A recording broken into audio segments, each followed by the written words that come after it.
ஒரு மாதிரி கார்னர் பண்றாங்க எடப்பாடி. நீங்க சப்போர்ட் பண்ணலன்னா என்ன வேணா நடக்கலாம். 50க்கு மேற்பட்ட தொகுதியை வந்து ஷூரா வந்து பாஜக கேட்க தான் போறாங்க. சசிகலா வந்து ஒரு மௌனமாக்கப்பட்டவர். சசிகலா இறங்கிட்டார். அந்த கட்சி ஒரு பெரிய கட்சியா ஃபார்ம் ஆகும் நான் நினைக்கல. வெளியே தெரியாத ஒரு மிரட்டல் பாஜக தெரிஞ்சது. பாஜக இந்த வாட்டி சூஸ் பண்ணியிருக்கிற ஹாட்ஸ்பாட் தேமுதிகவுடைய வருகைக்கு முன்னாடி ஒரு டஃப்னஸ் இருந்தது. அண்ணாமலை போட்டியிட்ட தொகுதி அப்படின்றதுனால ஒரு தனி கவனத்தை எல்லாருமே அந்த பகுதியில் வந்து செலுத்திருக்கு. இந்த வாட்டி பாஜக எத்தனை வாட்டி நீங்க கோயம்புத்தூர் பேரை சொல்லி கேட்டீங்க. வரிகளாலையும் பவர் பிரச்சனைகளாலையும் எக்கச்சக்க அடி அங்க வாங்கியிருக்காங்க. சின்ன சின்ன லூசிங் காஸ்ட் தான் வந்து பாஜகவுக்கு இருக்கு. கூட்டணி அரித்மெட்டிக்ல டிஎம்கே ஸ்ட்ராங்கா இருக்காங்க. இப்போது புதிய அறிமுகம் ஆச்சி ஹோட்டல் சாம்பார் 50 கிராம் ரூபாய் 20 மட்டுமே. ரெட் நூல் தமிழ் நேயர்கள் அனைவருக்கும் வணக்கம். இன்று நாம் சந்திக்க போகும் சிறப்பு விருந்தினர் ஊடகவியலாளர் திரு உமா மகேஸ்வரன் பன்னீர்செல்வம் அவர்கள். சார் வணக்கம். வணக்கம். வணக்கம். அதிமுக பாஜகங்கிற ஒரு கூட்டணி இருக்கு. பாஜக 71 தொகுதிகள் வரைக்கும் கேட்கறதெல்லாம் சில ஆர்டிக்கல்ல பார்க்க முடியுது. 100 வரைக்கும் கேட்டாங்க. 100 வரைக்கும் கேட்டாங்க. ஆள் இருக்கான்னு உங்களுக்கு மனசுல ஒரு கேள்வி இருக்கும். வெளிப்படையா உங்களால கேட்க முடியாது. ஆனால் 100 வரைக்கும் கேட்டாங்க. ஆனால் 100லேருந்து குறைஞ்சு முக்கியமான தொகுதிகள்லாம் இப்போ கோயம்புத்தூர் எங்களுக்கு, திருப்பரங்குன்றம் எங்களுக்கு, அது இது எங்களுக்கு, இந்த மாதிரி இருக்கு இல்லையா, அந்த மாதிரியான ஸ்ட்ராங் ஹோல்டாக இருக்கக்கூடிய அல்லது 50க்கு மேற்பட்ட தொகுதியை வந்து ஷூரா வந்து பாஜக கேட்க தான் போகிறாங்க. பாஜகனா வெறும் தாமரை சின்னத்துக்கா இல்லை என்டிஏ கூட்டணி? அது தெரியல. எனக்கு தெரிஞ்ச 50 வந்து பாஜக கேட்குறாங்க. மீதி ஒரு 20 வந்து இந்த என்டிஏ கூட்டணியில் நாங்கள் நின்றுக்கிறோம் அப்படின்னு சொல்கிற இந்த தினகரன், அன்புமணி, ஜி.கே. வாசன், ஜான் பாண்டியன். ஜி.கே. வாசனுக்கு கொடுக்க முடியாது. ஜி.கே. வாசன் தனி சின்னத்துல தான் நிப்பேன்னு சொல்லியிருக்காரு. ஜான் பாண்டியன் ஆகட்டும், கிருஷ்ணசாமி ஆகட்டும், எல்லாரையும் அப்படியே அது ஒரு அம்பரலா கீழே கொண்டு வர்றதுக்கான ஒரு இது இருக்கு. வாட் எவர் அவங்களுக்கு வந்து நீங்க காங்கிரஸ் எவ்வளவு வாங்குறாங்களோ அதை விட இன்டு 2x டைம்ஸ் தான் வந்து அவங்க கேட்குறாங்க. அதிமுக கொடுக்காதது வேற. ஆனா அவங்க வந்து டிமாண்ட் பண்றதை தாண்டி ஒரு மாதிரி கார்னர் பண்றாங்க எடப்பாடி. எப்படி கார்னர்னா, நீங்க சப்போர்ட் பண்ணலன்னா என்ன வேணா நடக்கலாம். நாங்கள் வந்து உங்களுடைய வெற்றி வாய்ப்பே வராத அளவுக்கு ஏதாவது பண்ணி விட்டுருவோம். உதாரணமாக எங்கள் தலைமையில் தான் கூட்டணி அப்படின்னு பாஜக சொன்னாலோ, தினகரனை வச்சு குடைச்சல் கொடுத்தாலோ, தினகரன் வந்து இப்பயுமே வந்து எடப்பாடி தான் சிஎம்னு நான் சொன்னேனா அப்படின்னு சொல்ற இன்னைக்கு செய்தியாளர் சந்திப்புல ஒரு பொதுக்கூட்டத்தில் பேசுறாரு. 20-30 எம்எல்ஏக்கள் வருவாங்க, அதிலிருந்து சில பேர் அமைச்சராக வரக்கூடிய வாய்ப்புகள் இருக்குன்னு சொல்றாரு. இப்போ கூட்டணி ஆட்சிங்கிறத ஒரு அது வந்து இப்போ காங்கிரஸ் டிஎம்கே என்ன சொல்றாங்களோ அதுதான் பாஜகவும் சொல்றாங்க. ஆக்சுவலா இது பாஜகவுடைய குரல். இது பாஜக சொல்றதுனால தான் காங்கிரஸ் சொல்றதே இது பாஜகவுடைய குரல்னு சொல்றது. இது நம்ம வந்து காங்கிரஸ் உடைய குரல்னு நம்ம சொல்லக்கூடாது. ஒன்று. இது போக வந்து என்னன்னா, சசிகலா வந்து அவர் மௌனமாக்கப்பட்டவர்.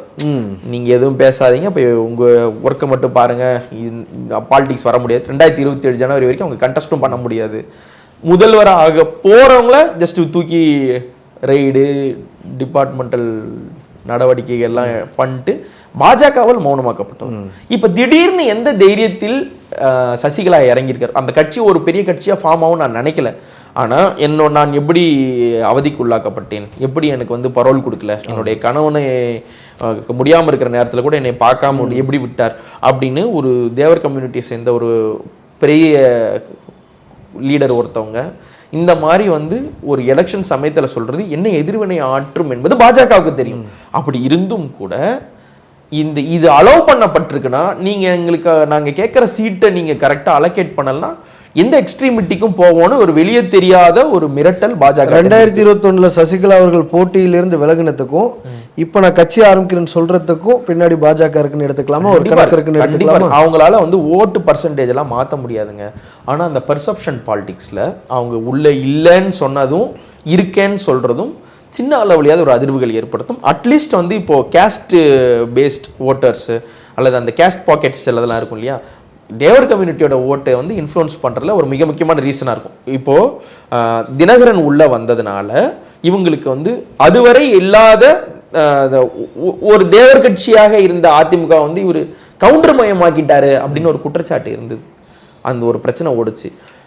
அதற்கப்புறம் அதை பேலன்ஸ் பண்ணுறதுக்கு ஓபிஎஸ் இல்லை, டிடிவி இல்லை, சசிகலாவும் இல்லைன்னும் பொழுது அதை பேலன்ஸ் பண்ண வேண்டிய தேவை அவருக்கு இருந்ததுனால மதுரை ஏர்போர்ட்டுக்கு நாங்கள் முத்துராமலிங்க தேவர் பேரை வைப்போம் அப்படின்னு இவர் சொன்ன பாயிண்ட் வரைக்கும் போனதெல்லாம் இருந்தது. இப்போ டிடிவி சேர்ந்ததுனால ஒரு மாதிரி பேலன்ஸ் ஆயிருந்தது இல்லையா, இவங்களுக்கு ஒரு சின்ன எட்ஜ் கிடைச்சிருந்தது. மன்னார்குடியில குத்தாலத்துல எல்லாம் இவங்களுக்கு கொஞ்சம் அட்வான்டேஜா இருக்கலாம்ன்ற ஒரு பேச்சு இருந்தது இல்லையா. இப்போ சசிகலாவோடைய நான் ஒரு பெண்ணாக வஞ்சிக்கப்பட்டேன், நான் பாதிக்கப்பட்டேன்னு சொல்றது டிடிவி கொடுக்குற எஃபெக்டை மட்டுமளவாது நல்லிஃபை பண்றதுக்கான வாய்ப்பு இருக்கு. நீங்களே கூட சொல்லியிருந்தீங்க மதுரையில் வந்து இந்த டைம் திமுக கொஞ்சம் டஃப்பாக இருக்கும் அப்படின்னு. கடந்த முறை வந்து சசிகலா அவர்களோ டிடிவி தினகரனோ ஆதரவு தெரிவிக்காத போது கூட சரிபாதி தொகுதியை தான் திமுக வந்து ஜெயிச்சுது. ஜெயிச்சவங்க எல்லாருமே ஹை ப்ரொஃபைல், பிடிஆராக இருக்கட்டும், இல்லை மூர்த்தியாக இருக்கட்டும், இல்லை தளபதியாக இருக்கட்டும், எல்லாருமே ஹை ப்ரொஃபைல். இப்போ அந்த மாதிரி இடங்கள்ல என்ன மாதிரி தாக்கம் இருக்கும் சசிகலாவோட வருகை? இன்டர்னல் சசிகலாவோட வருகையினால வராதனால அதுங்க பெருசா மாறிடும் நான் சொல்ல வரல. இது எப்படி பிரிச்சுக்கலாம்னா, தேமுதிகவுடைய வருகைக்கு முன்னாடி ஒரு டஃப்னஸ் இருந்தது, நிச்சயமா இருந்தது. காரணம் இன்டர்னல் நாய்ஸ், ஒரு சின்ன ரிஃப்ட், ஆல்ரெடி அங்கே இருக்கக்கூடிய மாதிரி நிர்வாகிகள் திமுக ஆட்களுக்கு அவங்களுக்குள்ளார இருக்க இன்டர்னல் ரிஃப்ட்ஸு, எஸ்ஆர் கோபி, மன்னன் இவங்கெல்லாம் வந்து அதிமுக பக்கம் போகிறது ஒன்று. And then Saravanan, doctor Saravanan, Rajan Chellappa, RB Udhayakumar இவங்கெல்லாம் கொஞ்சம் சாலிட் ஒர்க் பண்ணியிருக்காங்க. அதில் வந்து you have to give it to them. அந்த ஒர்க் வந்து சாலிடாக பண்ணியிருக்காங்க.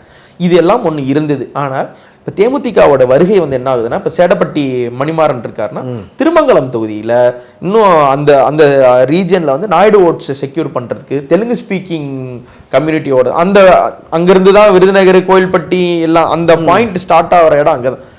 அதை வந்து ஒரு என்ஷூர் பண்ணுறதுக்கு ஒரு சின்ன எட்ஜ் அவங்களுக்கு வந்து கொடுத்துருக்குதான்.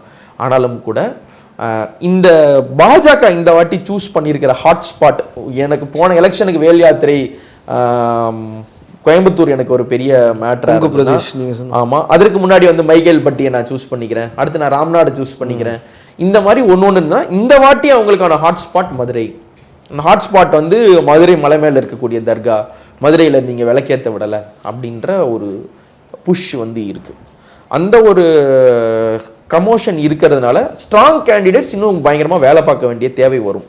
கோயம்புத்தூர் எப்படி இருக்கும்னு நினைக்கிறேன்? கோயம்புத்தூர் என்ன too early to say, 7 out of 10 வந்து திமுக ஜெயிக்கிறதுக்கான வாய்ப்பு இருக்கு இந்த முறை இருக்கு.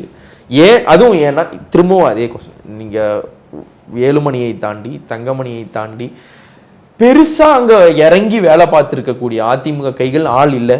ஆனா ஒரு ஸ்டார் அந்தஸ்து வந்து கோயம்புத்தூருக்கு வந்து கிடைச்சிருது. என்னன்னா, இவர் இங்க வர போறாரு, கரூர்ல இருக்கக்கூடிய செந்தில் பாலாஜி இங்க போட்டி போட போறாரு, பொறுப்பாளரா டிஆர்பி ராஜா போன 2024 எலெக்ஷன் கணபதி ராஜ்குமார் அங்க நிற்கும் பொழுது அந்த இதுக்கெல்லாம் கூட டிஆர்பி ராஜா எங்க இந்த மன்னார்குடியில இருக்கக்கூடிய ஒரு ராஜா, ஒரு இண்டஸ்ட்ரியல் மினிஸ்டரா இருக்கக்கூடிய ராஜா வரக்கூடிய ஸ்கோப்ஸும் வந்து கோயம்புத்தூருக்கு வந்து கொடுக்கப்பட்டது. அண்ட் தென் அண்ணாமலை போட்டியிட்ட தொகுதி அப்படின்றதுனால ஒரு தனி கவனத்தை எல்லாருமே அந்த பகுதியில் வந்து செலுத்தியிருந்தாங்க. இந்த வாட்டி உங்களுடைய ஓட்ஸ் கடந்த முறை கம்யூனிஸ்ட் கொடுத்திருந்தாங்க லோக்சபால, இந்த முறை உதயசூரியன் மதிமுக இவங்க கூட இருக்கிறது, கம்யூனிஸ்ட் இயக்கங்கள் இந்த வாட்டி இவங்க கூட இருக்கிறது, திமுக ஒரு இன்ஹரண்டான ஒரு ஓட் பேங்க், கோயம்புத்தூரை சார்ந்து இருக்கக்கூடிய திமுகவினருடைய வெள்ளக்கோயில் சாமிநாதன் ஆகட்டும் ஒர்க்கு நல்லா இருக்கு, அந்த முத்துசாமியா இருக்கட்டும், ஆமா அது என்னப்பா வரட்டமலை குடிநீர் திட்டம், வார்த்தாமலை குடிநீர் திட்டம், பரமிக்குளம் ஆழியாறு குடிநீர் திட்டம், இதெல்லாம் வந்து சாமிநாதன் ஒர்க் சாமிநாதன் பண்ணியிருந்தாலும், மேயர் தினேஷ் ஆகட்டும், இவங்க எல்லாரோடைய ஒர்க்குமே வந்து குமுலேட்டிவா போன எலெக்ஷன்ல இருந்ததை விட இந்த வாட்டி பெஸ்டா தான் இருக்கு. அப்படி இன்னும் பொழுது ஒரு சின்ன எட்ஜ் அவங்களுக்கு வந்து நிச்சயமா இருக்கு. அண்ட் தென் கூட்டணி அரித்மெட்டிக்ல டிஎம்கே ஸ்ட்ராங்கா இருக்காங்க. அதிமுக பாஜக கூட்டணிங்கிற ஸ்ட்ராங் நீங்க நினைக்கல இருக்குங்க. ஆனா இந்த வாட்டி பாஜக எத்தனை வாட்டி நீங்க கோயம்புத்தூர் பேரை சொல்லி கேட்டீங்க? கோயம்புத்தூர் கோயம்புத்தூர் கோயம்புத்தூர் கோயம்புத்தூர், கோவை கோவை, கொங்கு கொங்கு, ஏன் திடீர்னு அவங்க கைவிட்டாங்க கொங்கு? காரணம் டெக்ஸ்டைல் இண்டஸ்ட்ரி பயங்கரமா அடி வாங்கியிருக்கு. பயங்கரமான வரிகளாலையும் பவர் பிரச்சனைகளாலையும் எக்கச்சக்க அடி அங்க வாங்கியிருக்காங்க. இம்போர்ட் எக்ஸ்போர்ட் பிரச்சனை, காரப்பன் சில்க்ஸ்க்கு இவங்க கொடுத்த குடைச்சல், அன்னபூர்ணாக்கு இவங்க கொடுத்த குடைச்சல், இந்த மாதிரி வந்து நீங்க அந்த பிராந்தியத்துல வந்து இவங்க ஒட்டுமொத்தமாவே சின்ன சின்ன லூசிங் காஸ்ட் தான் வந்து பாஜகவுக்கு இருக்கு. இன்னும் சொல்ல போனா ஒரு டைம் வந்து அதிமுகவோட பாஜக பயங்கர பலத்தோட கோயம்புத்தூர்ல இருக்காங்களோன்ற பிம்பம் முடங்கி அதிமுக ஸ்ட்ராங்கா இருக்காங்கன்ற லெவலில் தான் வந்திருக்கு. அவங்க அதிமுகவை தாண்டக்கூடிய இடத்துல இருந்த பாஜக நீங்க அதிமுக அளவில் கூட கோயம்புத்தூர்ல இல்லை. அப்போ திமுக வெர்சஸ் அதிமுகன்றது நேரடியா பார்த்தா அதிமுகவுக்கு அட்வான்டேஜா இருந்தாலும் கூட்டணி பலத்தால திமுகவுக்கு ஒரு எட்ஜ் அங்க வந்து கிடைக்கிற வாய்ப்பு தான் இருக்கு. பார்க்கலான்னு எப்படி தேர்தல் அமைதுன்னு. ரொம்ப நன்றி இவ்வளவு நேரம் எங்களுக்காக நேரம் தந்ததற்கு. இப்போது புதிய அறிமுகம் ஆச்சி ஹோட்டல் சாம்பார் 50 கிராம் ரூபாய் 20 மட்டுமே.